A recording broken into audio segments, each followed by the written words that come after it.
this border war.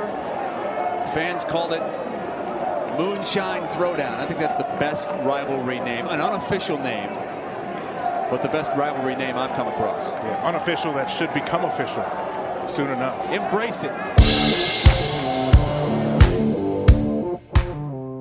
receivers at Duncan's disposal. Duncan stepping up. Hit! Ball is loose! Big ball here. Marshall thinks they have it. And the Herd do! Here's the kickoff from Amaretto Curry to the Hilltoppers, and we are underway.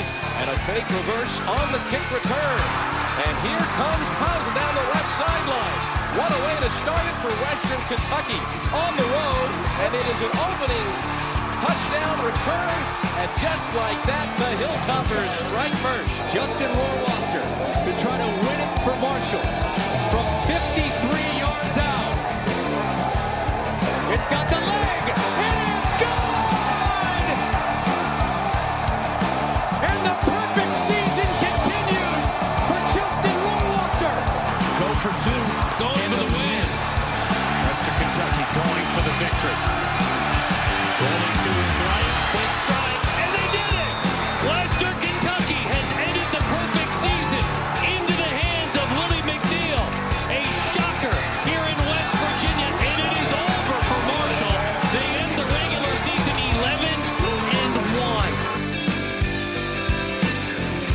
11-1. Welcome back to the Moonshine Throwdown podcast. I got Steve with me. We got to recap this game against Army, which, man, it played out really eerily similar to the way we talked about in our preview episode.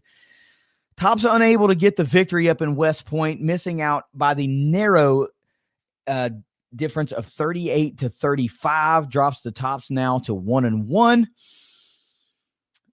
Tight game, Steve. It really was. I mean, time of possession is going to tell a different story, but, you know, we talked about that. This unfortunately is one of those coin flip games that we talked about in the season predictions episode that we thought could go either way. And unfortunately, this is the first of those coin flip games that went against the Toppers. This is one we needed to see the Tops pick up in order to maybe get to that, 10-win plateau. So maybe they don't reach that now. Maybe they do. We'll see. Maybe it gets turned around. But coming up in the not too near or in the not too distant future is Indiana and Michigan State, 2 more tough tests. But look, we're here to talk about Army. I know we watched a little bit of the game. You were following along on your phone. Granted, you were in Huntington for the Herd game. We had a great time doing that. But at the same time, you had a game to watch. You had a team to follow. You had a vested interest in what was going up in West Point, New York. And we got to see a good bit of it, but it just never seemed to be able to get going for Western. It was one of those scenarios where I thought particularly that the style of offense that Army plays just didn't lend itself to the Toppers having enough time to make enough plays. And ultimately that's what it kind of sort of turned out to be. If they'd have had another 4 minutes at the end of the game, maybe the Toppers win that game, but it just didn't work out that way. So, what about this game against Army? I'll talk about let me talk about some points. Here's some points I want to talk about. I mentioned that I didn't think there was enough time. You've said this several times to me now on the podcast and in person on Saturday, that this Western Kentucky team is starting to take the shape very similarly to the 2014 Western Kentucky team, where they could score a lot of points really quickly, but they're having a little bit of trouble getting stops when they need them. They can get them, but not really when they need them. That's when they struggle the most. For me, also a separate point, through 2 games, I don't care who's on the schedule right now, confirmation, Bailey Zappi, Jareth Stearns is a legit dangerous combo in the country, not just in Conference USA. The stats are going to back me up that when we get down to that here in a little bit. The run defense is starting to scare me a little bit. Yeah, it's Army. We talked about putting a star beside it because Army and Navy play different than anybody else, and they do. But 250 on the ground against UT Martin, now 300 plus against Army is a little alarming to me. Also, the rushing offense is a little bit alarming to me, and we'll get into those stats as well. those are my quick points, my quick observations of the game. Now I want to get what you saw, what you thought about it, and then we'll start talking about some stats. Yeah, I mean, really, it boiled down to, you said not enough time to make plays. I mean, they had 9 possessions in the ball game. They scored on 5 of the last 6 possessions, for all of their 35 points. The problem was the slow start. Their first 3 possessions was interception, punt, turnover on downs. And they were down by 2 touchdowns after that sequence. Luckily, they were able to score right before halftime to bring it up to 7. But when you get down 2 touchdowns to a team like Army, if they were grinding you out, they're really grinding you out at that point and really stretching that clock out. So really, to me, that was kind of the hiccup. When that happened and we were down 2 touchdowns, I was saying, and to you and to others, that this could turn out into a blowout real quick. We really just need to keep scoring to keep this respectable. Now, luckily, we were able to get the ball back and make some plays and put some points on the board, went for some onside kicks that didn't come to fruition, and we kept it respectable. And the defense gave up yards. That's what they're going to do. That's what I expect now. I just really think the offense, at times, they're just going to have to do more sometimes. And one of the biggest head-scratching moments I had in this game was after the fumble that we caused and recovered early in the game. We're moving the ball back down the other way with tempo, just quick hitter plays, tempo. And then we had a false start that backed us up, 1st and 15. For some reason, you talked about the running offense. We ran the ball in 1st and 15. I think we gained 2 yards. 2nd and 13. What do? We ran the ball again. So it's 3rd down and long. It really is probably the first time, definitely is the first time in 2 games now that the play calling didn't make sense to me, because we were gashing Army with tempo. And then all of a sudden we ran the ball twice on 1st and 2nd and long. We were already behind the chains and we ran the ball, which hasn't been our bread and butter. I don't remember if that turned into the punt or the turnover on downs, but it turned into no points is what happened when I felt like we went away from what we do successfully. I know we have to mix in the run. We have to keep that respectable. But in my eyes, that really could have been the difference in the game, was not taking advantage of a turnover and going down and getting points off of it. It's hard to say that if we score, we would have won by 4 on paper. You never know. The game flow might have changed. But starting out, in total 3 empty drives to start the game, that's not going to win the ball game when we knew the time of possession was going to be really lopsided just because of their style of play and our style of play. So that's my takeaway from the game as a whole. I mean, it's very indicative. What do you say? 9 possessions in the final 6. And that's what I'm saying. Like, if you get 1 more possession, if there's another 4 minutes or 3 minutes on the clock and you're gashing Army with tempo, it doesn't matter to me if they know the pass is coming. It was working anyway. And, when you talk about that false start and then run, pass, punt series, that's like the worst thing you can do, because Army's a great running team and they have to practice against the Army defense. So what the hell you think Army's great at stopping? The run. So I would rather see a short series of pass plays if you're going to, run. If you're only gaining 2, you can probably gain 4 with a pass. You would like to think. But hey, who am I to really question what they wanted to do? I get it. They're trying to, mix things up a little bit, keep them honest. And that drive, for whatever reason, it just didn't work. So I would like to think that 1 more drive would have made a difference, but it just didn't. And another factor we've got to talk about is the fact that Joshua Simon was injured in the previous game. He was out and declared out for the remainder of the season. That's a huge loss. A tight end of his caliber would have probably been a vastly useful weapon to have in this Army game. So you're without that. Now, there's still a myriad of capable, more than capable of, let's call it, lethal receivers on this topper roster.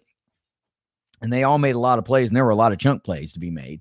So it just couldn't get enough made. And that's what I thought was going to happen, And let's talk about these these indicators. Western Kentucky actually outgains Army 477 to 416. Time of possession is the killer. 39 minutes, 38 seconds for Army, 20 minutes and 22 seconds for the Tops. I mean, you can't get doubled up, fall behind by 2 touchdowns, and think you're going to have a legit shot. Yet here we are where the Tops lose by a field goal. They had a legit shot. Most of the time, that's not going to happen that way. That just speaks to the fact that the Tops can score fast. 23 to 22 is the edge in first downs. 1 more by Army. Turnovers even, 1-1. Stats, Bailey Zappi. All right, Death Taxes and Bailey Zappi, offensive player of the week. You nailed it this week. 28 of 40, 435 yards, 3 touchdowns, 1 interception, 75.7 QBR. 8 carries for 7 yards, finds the end zone on the ground. Great all-around game by Zappi. Freshman running back, Noah Whittington. 8 carries, 33 yards, leads the way for the Tops. I don't think that's going to get it done in many games. 33 yards, your leading rusher is probably not going to get it done too often. Here's where the good stats start, man. Wide receiver Jarrett Stearns continue his raid in the 2021 campaign against Hilltopper opposition. 9 catches for 171 yards. Good for 19 yards per catch, 2 touchdowns. Wide receiver Mitchell Tinsley, 5 catches, 93 yards, 18.6 yards per catch, 1 touchdown. Malachi Corley, 6 catches, 63 yards, 10.5 yards per catch. Craig Burt, 2 catches, 48 yards, 24 yards per catch. Are we driving this point home yet? I mean, does everybody start to see where the strength lies? Yeah, you can't really pass every single down, but damn, you can pass almost all of them, and it's working out. All in all, like I said, the Tops tally 435 passing yards, only 42 rushing yards as a team. The 10-1 passing yards to rushing yards ratio, I mean, I don't know if it can be that high, and you can expect to win a lot of games. You can outpass a lot of teams. You can shoot out a lot of teams and come out ahead, but man, that rushing total's got to push a little bit north of 3 digits. Also, 6 receivers with 2+ catches for the Tops in this game, and 6 other receivers, some of those the same, with a 10+ yard per catch average. The bread and butter, the lethality lies in the pass game, just like we thought it was going to. So look, we know what we saw with the Tops. We know what we needed to see a little bit more with the Tops. It's hard to get a gauge on what they're really going to be against Army, just like we said with the Herd and Navy. So we can move past it. It's a disappointing loss, but the offense is what the offense is. You get a week to prepare, get healthy, put in what you want to work against Indiana, and Tops get a win in that one. They turn the season around. They raise eyebrows again and go, oh, okay. Army was just an anomaly because it's Army. You get a win at home against Indiana, you re-energize the fan base again. You raise some eyebrows. People start to perk up once again in Conference USA circles, and you're back on track. Defensively, this is wild to me. 1, 2, 3, 4, 5. Let's see. 1, 2, 3, 4. 4 leading tacklers. Your top 4 leading tacklers, all defensive ends. I don't know that I've seen that before. 4 guys lead the way. They're all defensive ends. D'Angelo Malone having a D'Angelo Malone type day. 12 tackles, 4 solo. Defensive end Jaden Hunter next in line, 10 tackles, 6 solo. Juwan Jones, best all-around day of the game, or best all-around game of the day. 9 tackles, 4 solo, 1 tackle for loss, 1 sack, and a forced fumble. We saw that happen live, and it was brutal. He got a good lick on that Army quarterback. It was beautiful. Defensive end Michael Pitts, 7 tackles, 5 solo, 2 tackles for loss. Then finally you get somebody from another position, and it's the linebacker Will Ignont, 7 tackles, 3 solo. Impact plays for the Tops. They have got to be, notched up a little bit. And I know this is, Army, and again, you can put a star beside it. It's not going to be the same. Only 1 sack as a team for the Tops. Only 3 tackles for loss for the Tops. That should have been a little bit, you can get tackles for loss on run plays. That we really need to see push north quite a bit. They give up 339 yards on the ground, to be expected. But the killer to me was the third down stats, 9 of 13 on third down. When you got an opportunity to get off the field against Army, you got to get off the field. So, Steve, offensively and defensively, not just a game in a microcosm, but let's talk about these units. What did you like from the offense? And then give me your thoughts on, what you saw and what you liked from the defense, given that Army is its own animal.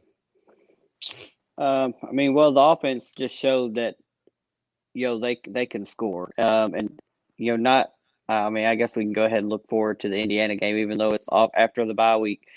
Indiana, I believe, just put up like 49 on their most recent opponent this week, so we Idaho. could be looking at, we could be looking at a little shootout this week, because we know what our defense is bringing to the table at this point, and they're going to score some points, and we're going to have to be trying to match them. Anything you can do, I can do better. So 2014 kind of coming back to life again as a necessity. We're going to have to score points. The 30 threshold to win the games might become the 40 threshold. I don't know with this defense. But that being said, talking about the defense, guys starting to move around, make some plays. Army does what they do.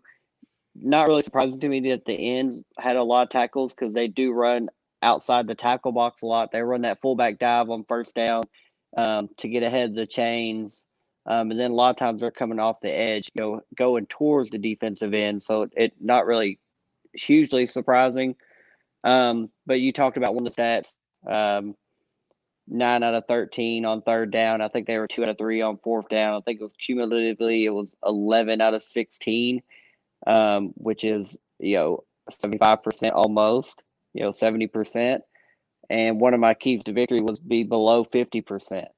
So if we had gotten them off the field, 3 times, that's 3 possessions for us with no points for them potentially for us to go down. So I think that was kind of another big swinging stat that, if we had held our edge and leverage there, like we did in our previous matchup, that swings the game our way. But they were able to stay ahead of the chains a lot. They were getting big plays, 5, 6, 7 yards on first down to where second and short and third and short were more manageable. And even to the point when they had to go for fourth down, it was easily attainable as they were 2 or 3. And then we got caught, several times with the linebackers and the safeties poking their nose towards the line. That play action killed us a couple times. A big long touchdown that was literally 2 guys wide open. The quarterback could just throw it up, so one of y'all go get it. So there's obviously some stuff to clean up there, but it's hard not to stick your nose in there when you're playing that style of team. But obviously the defense has stuff to work on. The next 2 opponents are going to be really looking to exploit that run defense deficiency, especially when we get to Michigan State with Kenneth Walker. He's already had a couple big games, and we know that IU can put points on the board. So to have a chance to win either one of those games, they're going to have to play cleaner ball. They're going to have to improve on that third down conversion rate. And the offense is just going to have to be even more potent and probably play their best game that they've played already with 2 pretty good games in the book so far. They're going to have to take it to another level to pull off the kind of upset that we're going to be attempting the next 2 games. One note that I saw, or one thing that I saw while I was making my preparation for this recap episode, was that the Toppers only managed to score points in the second quarter and the fourth quarter. And you mentioned a slow start. It wasn't just a slow start. It was a slow start to both halves.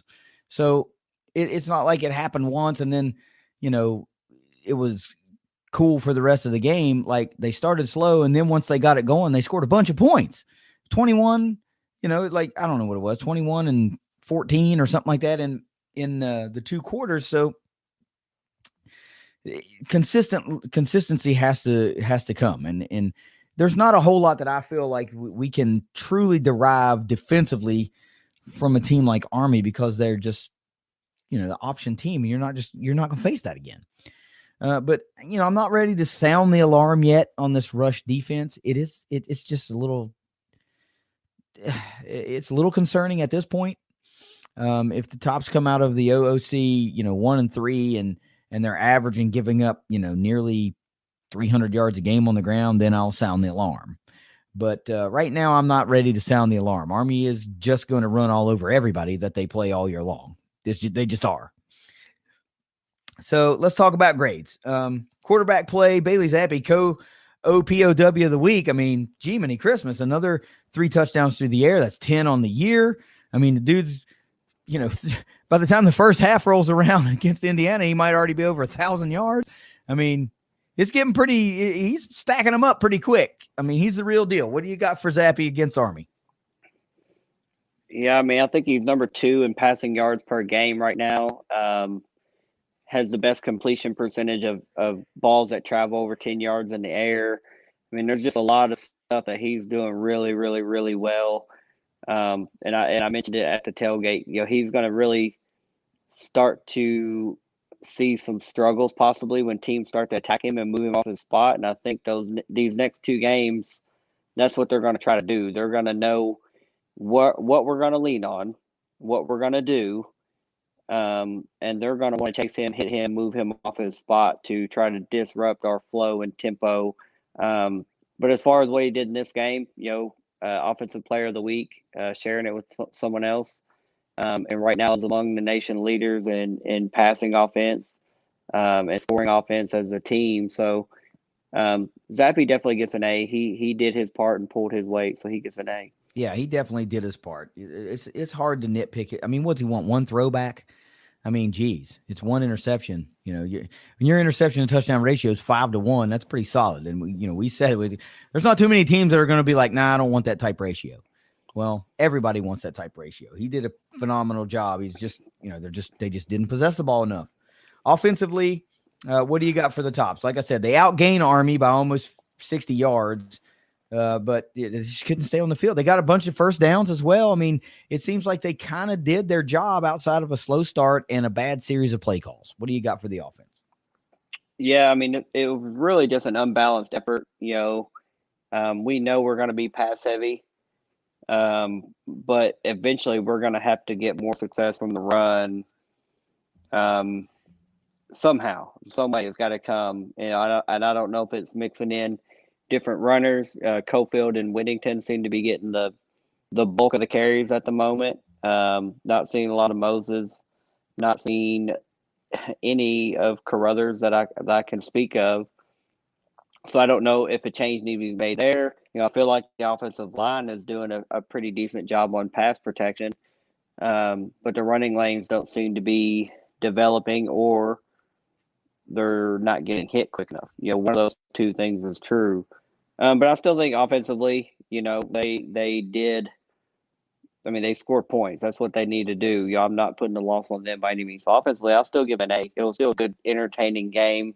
Obviously, we just needed 4 more points to make it a great game. Yeah, you mentioned when you fall behind by 2 scores against a team like Army, you don't really have a choice but to pass to get back in the game. And then when you take into account that they're possessing the ball for 2 minutes for every 1 minute you have it, it really limits your ability to run. And if it's not working on top of all of that, like, throw half the playbook away. You've got to pass. But this is the second game in a row where we've seen, like subpar rushing numbers. But it is the second game in a row where we've seen a different runner lead the way for the Tops. First game, it was Robichaux. This time it's Whittington.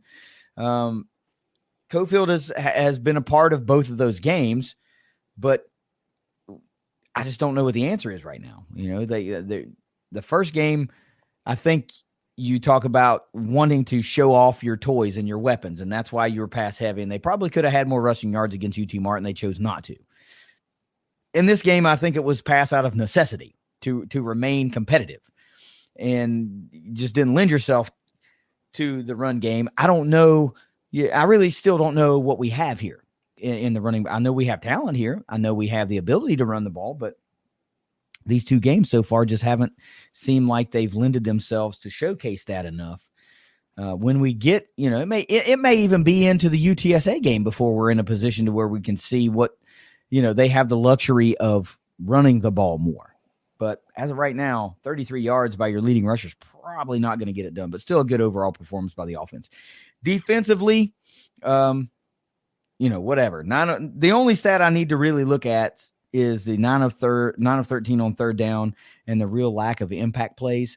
I mean, I'd like to see a couple of forced fumbles if you're playing a running team. I mean, the swarming first guy stands him up, second guy rips the ball out type stuff.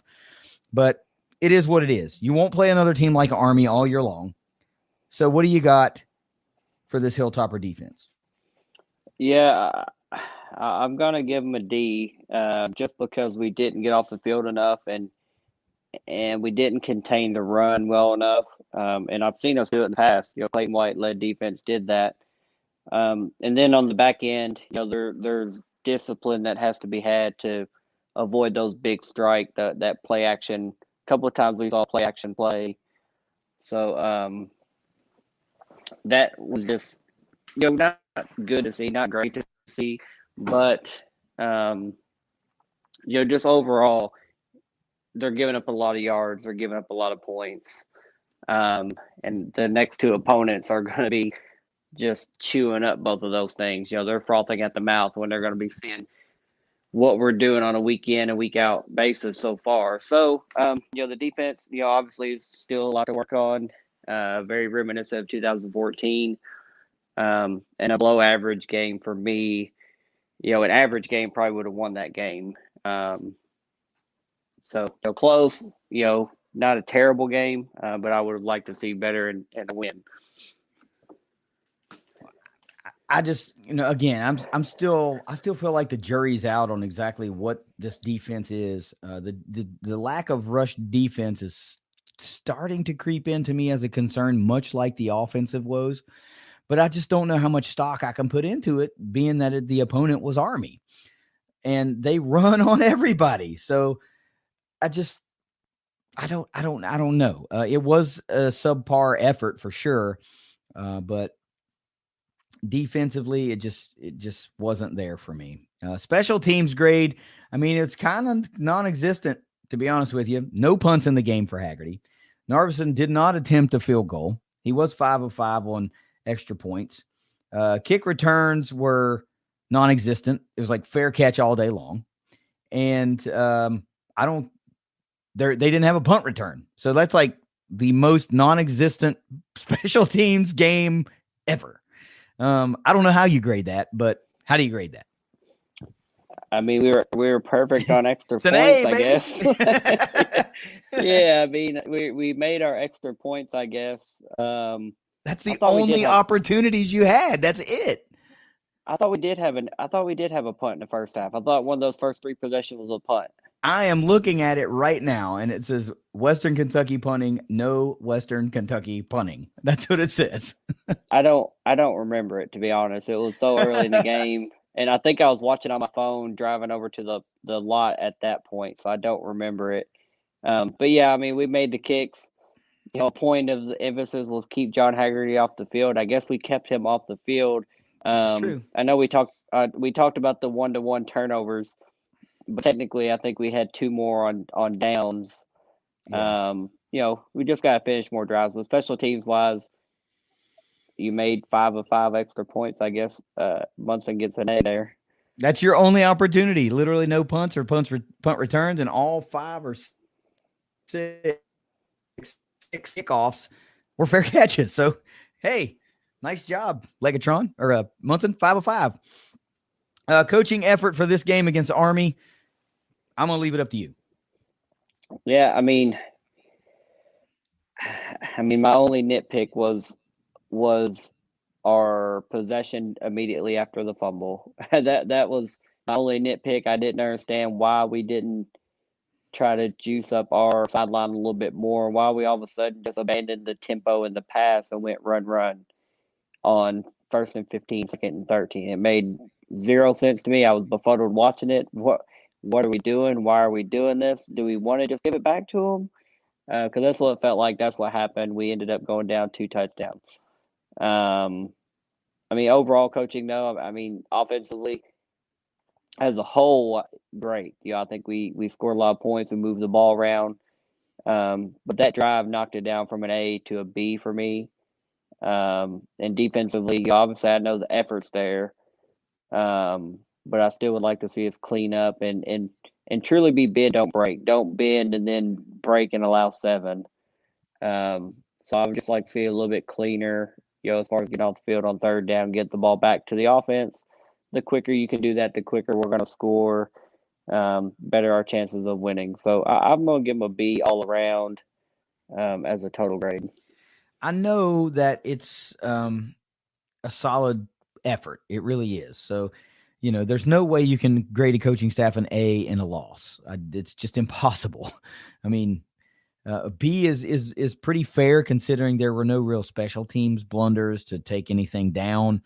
And the only real gripe you have is one drive here and a lack of execution on third down. So it's a fair grade, but you're in that game with an opportunity to, you get one stop when you need it. If you can keep them from kicking that field goal, if you get that stop, maybe you go down the field and you either get a field goal or you score.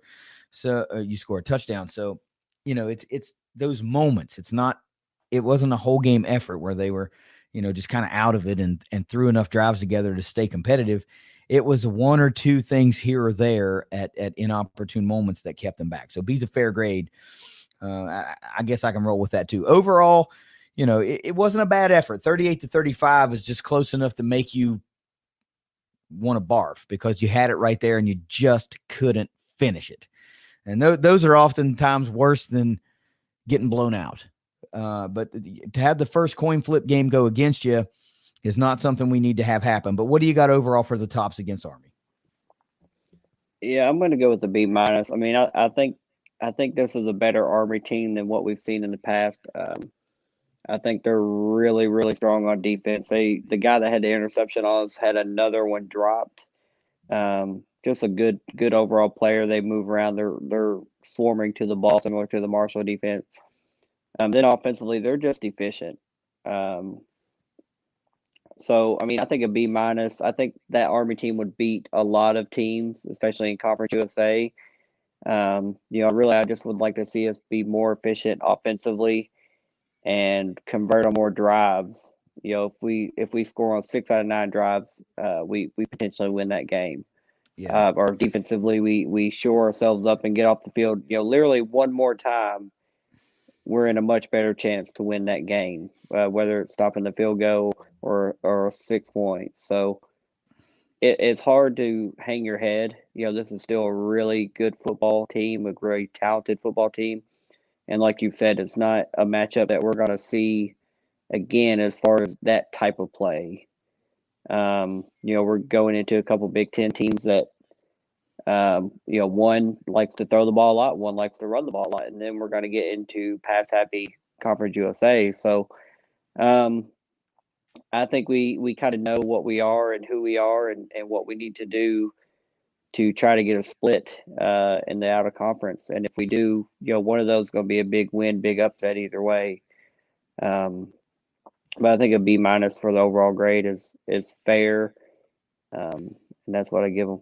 Yeah, I would like to think that if there's anything this team faces moving down the road, it'll be another pass-happy team like themselves. So, somebody that nobody, I don't think, unless the wheels freaking come off and there's a 4, 5, 6 turnover game, that the Tops are going to be in a time of possession 2-1 type deal again. I think they will always have time to score with the ball. I don't, even Indiana, I can't see him going 40 minutes to 20 minutes type thing. So just put it behind you. It was a good effort. You just fell just short. There's one thing we got to talk about here that I kept seeing around social media when I was able to get some spotty service in Huntington, and I would try to refresh my Twitter timeline. And that was, people were talking about the end of the game. There was a coach's scuffle and all this stuff. And I went back and found the video on YouTube earlier, and I watched it. And, people were saying, oh, it's a really classless effort by Western Kentucky to pick a fight with Army at the end of the game and blah, blah, blah, blah, blah. Well, I went and looked at it, and I think the whole thing looked like it turned into be a big misunderstanding, because from what I saw, it looked to me like the Western Kentucky coach was attempting to get his players out of the scrum of Army players and get them off the field. And it was interpreted as by Army head coach Todd Monken, or Jeff, what it was, Monken, as if he were talking trash to his players. And then he went over and said something to the guy. And I actually saw the Western coach put his hands up and kind of walk away. Well, Helton took exception to him saying something to his player, like, I'll handle my own team type thing. And it just kind of escalated from there a little bit, and guys started to have to be separated and all that kind of stuff. And I just think it was a situation that just got a misunderstanding that started to blow out of proportion. So take that for what it's worth. I don't know if you saw it. Did you happen to go back and watch that? Did you see it? Yeah. If you look at it, I mean, you can YouTube it right now and watch it. And I think you'll see the exact same thing that I saw. Total misunderstanding that got blown out of proportion really quickly. So for a lot of those folks that are saying, oh, what a classless move, man, reevaluate it and look at it a little closer, because I watched it once, and I'm not watching through any filtered lens or anything. I just feel like what I saw was somebody got, misunderstood with what was going on. To me, it appeared like Western's coach was trying to get his guys out of the way, and for whatever reason, it escalated. Last thing I want to say is, let's take this week, shore some things up, and look forward to Indiana. Of course, we don't have an Indiana preview. We're going to take the preview segment off this week and do our own thing. So, Steve, let's get some final thoughts on Army, on the week, on everything you got, and then we'll get out of here. Yeah, just kind of touching on the dust up there at the end of the game. I haven't seen the video. I did see chatter about it on social media from various WKU talking heads, and kind of everybody that I've seen talking about it kind of agrees with you. They think it was a misunderstanding, miscommunication on the field that led to it escalating. So I without even seeing it, I can kind of see how that is probably the case. But in the heat of the moment, it escalated because there was a lot of testosterone on that field. But other than that, obviously it's a tough loss. It was a coin flip game. It was one that we obviously wanted to win and could have won with our play on the field. We let it slip away. And now a couple tough matchups are looming. Won't be favored in either one of them. Honestly, it'll be hard to pick us a win in either one of them if we're being realistic. So, we're really just going to have to, just continue to go to work, clean up defensively, what we can control, and then offensively just continue to execute, because we're going to have to really lean on the shoulders of number 4 and Stearns, Corley, Burt, Tinsley, all those guys out there making plays, because we're really going to need yards and points. That's what it's going to boil down to. It's going to take a big offensive, explosive game, and hopefully some defensive turnover luck to kind of go our way to kind of steal one of those away. But overall, like I said, it's still a talented team. I'm still happy with them. I'm not hanging my head because we lost to Army. I respect that team. I think they're good. But I still think we have our best football ahead of us on both sides of the ball. I think offensively we'll get better, and defensively we will get better as well. So, I'm optimistic about the season. All of our goals are still in play, no matter what happens in this game and the next 2 games. And that's really what we're focused on right now, is the next game, Indiana. Well, let's not kid ourselves. Army's going to win a lot of games this year. They're a good team. They move the ball, and they're going to put a lot of teams in a similar situation that they put Western in. They're going to outpossess you, and they're going to beat you down, and they're going to try to gas you. But by the end of the game, you've been on the field so long, you just can't keep up. And I'm not saying that's what happened in Western, but they're going to do that to a lot of teams. Let's not fool ourselves. This is a good team. Army and Navy are 2 very similar teams, but completely different in the way that they are their lethality on offense. I know you wanted to be up in West Point to watch the game, but I'm really thankful that you decided to make the trip up to Huntington, since since I was there and we all got to hang out together, even if for a brief moment, you, I, and Trace, and you got to experience a non-moonshine throwdown game day in Huntington, and all that went into that. So I appreciate you doing that. I appreciate you coming, spending a little time, because it's going to be really tough for me, as we have documented, that to get to the Moonshine Throwdown this year, since it's Thanksgiving week, that's just hard.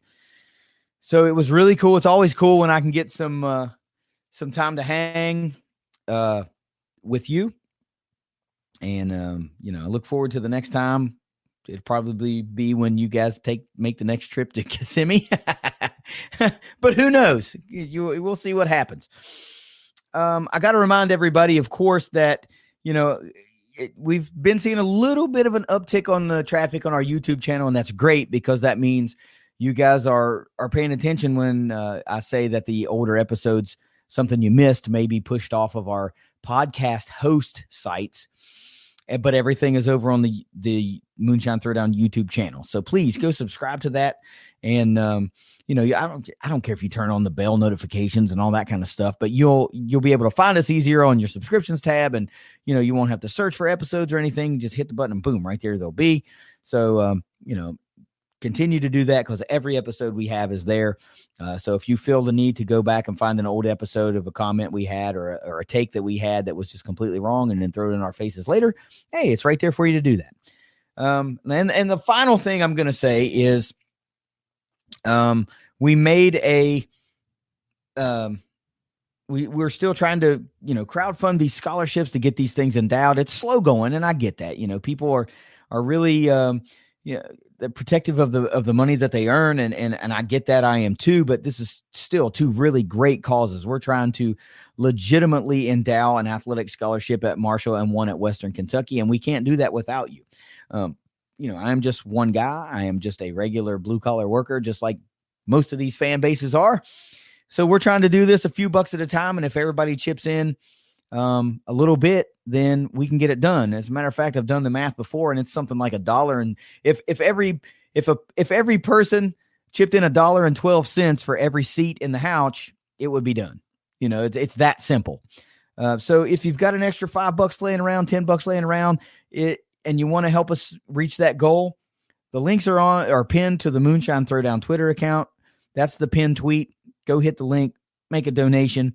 We had a herd fan lose a bet with Moff this week, and he had to make a donation to the Hilltopper Moonshine Throwdown Scholarship Campaign. So we appreciate him being a man of his word and paying off on the bet. But we still can't do it without you guys. The quicker that we get the ball rolling on it, the quicker we can make this happen, and it's going to take all of us to do it. So thanks to everybody that's made a donation. If you want to do it again, hey, we'd love to have it. I don't need $1 million. I just want $5 or $10 from everybody, and we can make it happen. Steve, it's been a fun weekend. I'm super tired. I know you're super tired. You did a lot of traveling. You did a lot of driving. You saw a lot of football, both college and professional. Rest up tomorrow, but until then, go ahead and take us out of here. All right, buddy. Go Tops. Go Herd. It's the Moonshine Throwdown Podcast. Later.